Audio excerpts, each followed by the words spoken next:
लड़की अपने मंगेतर के साथ, जो कि आर्मी ऑफिसर होता है, दोनों थाने जाते हैं शिकायत दर्ज कराने। शिकायत सुनी तो नहीं जाती, और तो और पुलिस वाले उल्टा लड़का लड़की से अभद्र व्यवहार करने लगते हैं। हद तो तब हो जाती है जब आर्मी ऑफिसर के पास पुलिस वाले जाते हैं और पेंट उतरवाया जाता है। शायद पुलिस वाला कुछ देखना चाह रहा था, और फिर आर्मी ऑफिसर के मंगेतर के अंडरगारमेंट तक उतारा जाता है।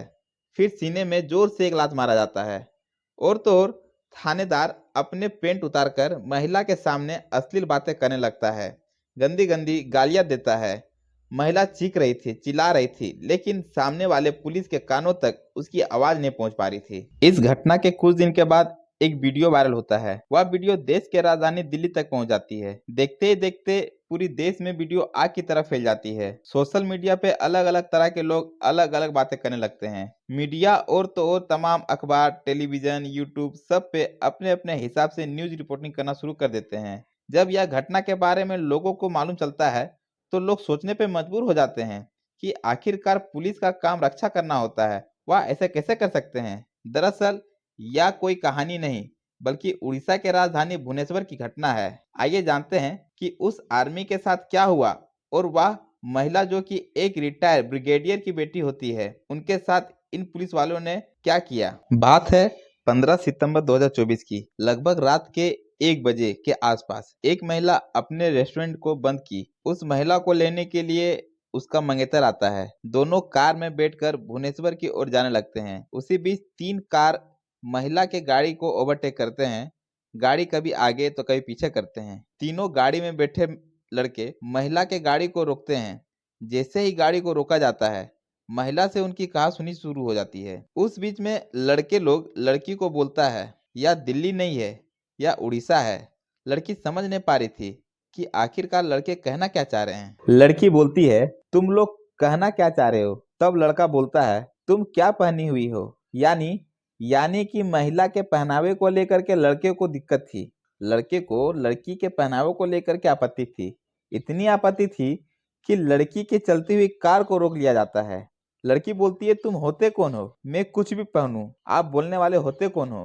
तभी एक लड़का बोलता है, तुम मोहन मांझी को जानते हो। जैसे ही मोहन मांझी का नाम आता है, लड़की बोलती है, कौन है मोहन मांझी। लड़का बोलता है, यहाँ यानी उड़ीसा का प्रधानमंत्री। जैसे प्रधानमंत्री की बात आती है, हालांकि उड़ीसा भारत का ही एक राज्य है, उस राज्य में मुख्यमंत्री मोहन मांझी हो सकता है।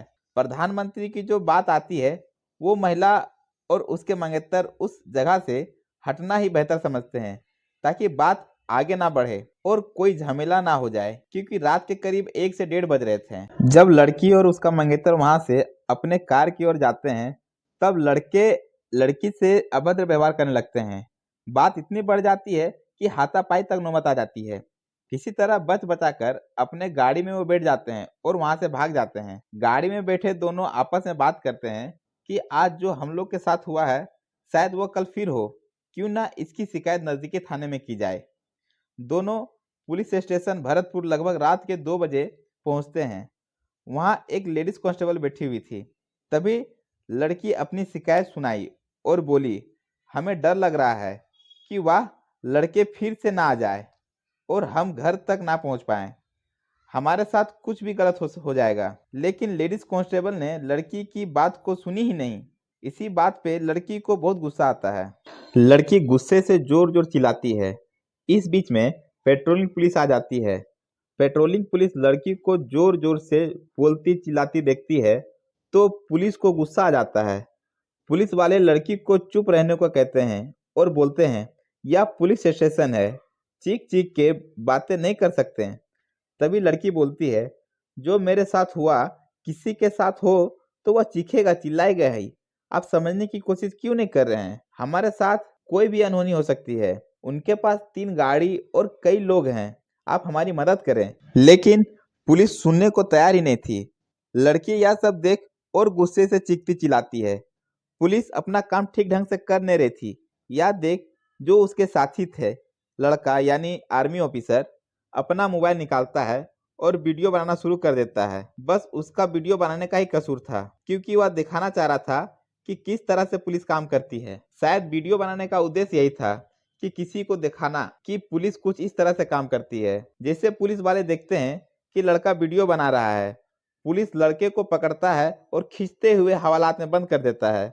लड़की और जोर से चीखती चिल्लाती है और बोलती है, आप आर्मी ऑफिसर के साथ इस तरह की हरकत नहीं कर सकते हैं, आपको पता नहीं है यह सिख रेजिमेंट के मेजर हैं। जैसे यह बात बताया तो पुलिस वाले हंसते हैं और बोलते हैं कि शायद लड़की मजाक कर रही है। फिर पुलिस वाले आर्मी के पेंट को उतरवाएं, कुछ ऐसा आरोप लगाया जाता है।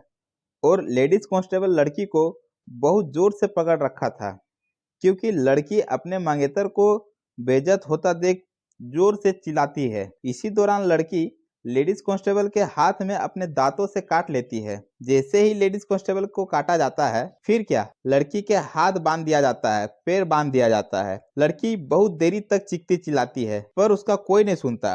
कुछ देर के बाद थाना प्रभारी और सभी स्टाफ आ जाते हैं और बताया जाता है कि एक पुलिस ऑफिसर लड़की के कपड़े उतरवाएं, उसका अंडरगारमेंट उतारवाया गया और पुलिस ऑफिसर लड़की को बहुत जोर एक लात मारा जाता है। लड़की दर्द से बहुत चिल्लाती है। फिर थानेदार लड़की के सामने अपना पेंट को उतार देता है और लड़की से ऐसी ऐसी बातें कहता है, हम आपको बता नहीं सकते, जो शायद नहीं करनी चाहिए थी। ऐसा ही कुछ समय तक चलता रहता है। लड़का लड़की पे फिर एफआईआर लिखा जाता है। लड़की और उसके मंगेतर जो कि आर्मी ऑफिसर है, उस पे आरोप लगाया जाता है कि पुलिस स्टेशन पे आते हैं, हंगामा करते हैं और पुलिस वाले से मारपीट करते हैं, इसलिए उन्हें गिरफ्तार कर लिया जाता है। लड़का लड़की हाईकोर्ट में अपने जमानत के लिए अपील करते हैं और जमानत हो जाती है। अभी तक कोई नहीं जानता था कि आखिरकार माजरा क्या है, लेकिन वारदात वाले दिन जो वीडियो बनाया गया था, वह वीडियो सोशल मीडिया पे आग की तरह फैलने लगा। सब लोग जानना चाह रहे थे कि आखिरकार हुआ क्या है।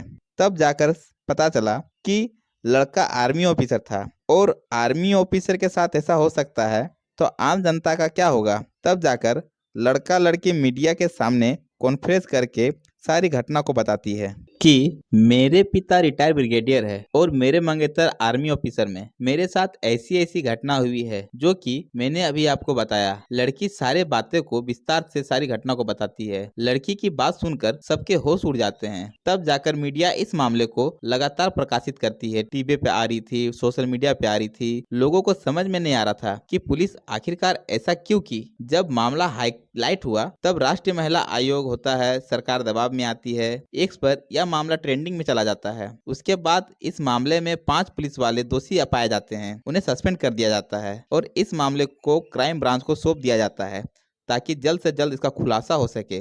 पता किया जाता है कि उस रात में लड़की और उसके मंगेतर को परेशान करने वाले लड़के कौन थे। लड़कों को खोज निकाला जाता है। जब पूछताछ किया जाता है तो पता चलता है कि लड़के इंजीनियरिंग कॉलेज के स्टूडेंट हैं। इंजीनियरिंग कॉलेज के स्टूडेंट को लड़की के पहनावे से इतनी आपत्ति थी कि राह चलते लड़की को रोकते हैं और उसे परेशान करने लगते हैं। पुलिस उनमें से 7 लोगों को गिरफ्तार कर लेती है। लड़के के खिलाफ मुकदमा दर्ज कर लिया जाता है। इधर आर्मी ऑफिसर के साथ हुई घटना की बात आर्मी डिपार्टमेंट तक पहुंच जाती है तो आर्मी को भी गुस्सा आ जाता है। आर्मी डिपार्टमेंट की ओर से साफ साफ चेतावनी दे दी जाती है। कहा गया, यदि इस मामले में उच्च कार्रवाई नहीं हुई तो आर्मी अपनी तरफ से एक्शन लेगी। खैर, आप जानते हैं आर्मी कितनी ताकतवर है, पावरफुल है। कहीं अपने पे आ जाए तो पुलिस तो क्या, वह किसी के ना सुने। अब इस मामले में कौन दोषी है कौन नहीं है, इसकी जांच हो रही है। खैर, जब लड़की पुलिस स्टेशन गई थी तो पुलिस वाले को आश्वासन देकर लड़की को उसके घर तक पहुंचा देना चाहिए था। जैसे ही इस संबंध में और कोई जानकारी मिलती है, हम आपके सामने जरूर लेकर के आएंगे।